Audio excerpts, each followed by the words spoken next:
Ghostly greetings, fam. It's your boy Pruitt, so holler at me. We're going to do Neil Price's Children of Ash and Elm, the history of the Vikings. I did a few samurai books earlier in the year, late last year. So now we're going to talk about Vikings. I've always been a big history nerd, not like this level, 600 pages of Viking history, but I've always loved like medieval combat. I've always loved swords and armor and stuff like that. I think every kid goes through that phase. At a point, you go, guns, or at a point in every kid's life when you're like, hey, do I want to be a Ninja Turtle or do I want to be John Rambo? And that's where you go. And I went Ninja Turtle. I do love guns. I do own guns. I do own knives and stuff like that. I'm not anti that, but I definitely go more. Let's get medieval on their ass. But I did a lot of samurai stuff, so I've always been Viking related. I have a great beard. I'm not Irish. I am Welsh, but Irish flag always looks cool. I definitely have a relationship to Vikings. When I play video games and I get to make like an RPG character, he's typically a Viking. He's typically, not even though he may not be a Viking, he typically in my head, chainmail, battle axe. To me, he's what you would consider a stereotypical Viking. I recently started Elden Ring, and before I knew it, my guy had a headband, leather greaves, a chainmail, and a big axe. So I was like, well, yeah, the Viking is in you, the Berserker Rage. And I've always liked that. But this is this isn't the show Vikings. This is more of a History Channel Vikings. It goes through it all, though. It talks about the Viking Norse religion, which I've actually done a review on because I have several books on that. This goes through the socio-climate, the money structure, landowners versus non-landowners, seer turfs, traveling. This even has pictures of like a house and a boat, and the Viking longship definitely changed the way we see things. Also, one thing I really enjoyed about this book was it went through like the fashion of the time and stuff that we to modern day have taken from the Vikings, the days of the week and stuff like that. So Neil Price wrote a nonfiction book with his heart.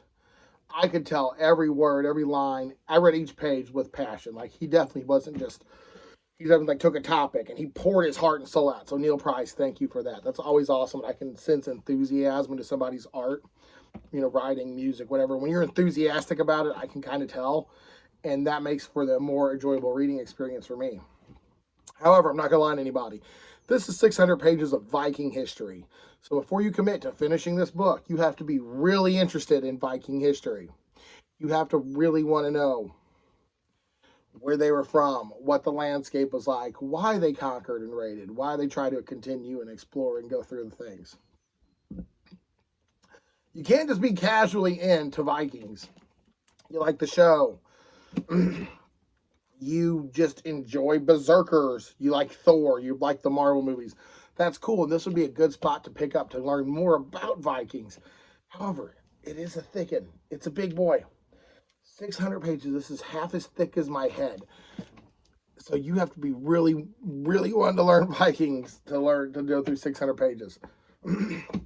But it reads quick, it reads fun, and I really enjoyed it. I think this was a masterful bit of literature just for a fun guy like myself who was casually into Vikings but wanted to know more. And Neil Price's writing style reflected that because he wanted to tell me. He could feel like he wanted to get the story off his chest. R.A. Salvatore once says, if you want to be a writer, well, I think he said his exact quote was something like, how do you make it as a writer? If you can quit, quit. If you can't quit, you're a writer. Some people have stories and characters and then just keeps gnawing at them. They just gotta fucking write. And I think Neil Price here, I think he had to get the Viking stuff off his chest. I think he had to say it. I think he saw some, I don't know Neil Price, but I think he saw enough TV and movies where he's like, nope, that's not right. Nope, nope, nope. And he wrote a book, and this flows with passion. It was an amazing novel with pictures. It was a little dull point when we got to like fashion and land ownership rights and stuff, but honestly, that's a big part of the society. That's a big part of society we still have today. I guarantee you, if he wrote a book on modernist stuff, we'd have Instagram and YouTube influencers be a big chapter of it, and fashion has always been a big part of life. I just wasn't interested. I wanted more murder hobos, please. But for a nonfiction read, I'm going to give this a B+. Enthusiastic writing. Masterful stuff. However, some small parts I did get bored, and it is 600 pages of Viking history, including religion and stuff like that. So some of this parts is kind of thick.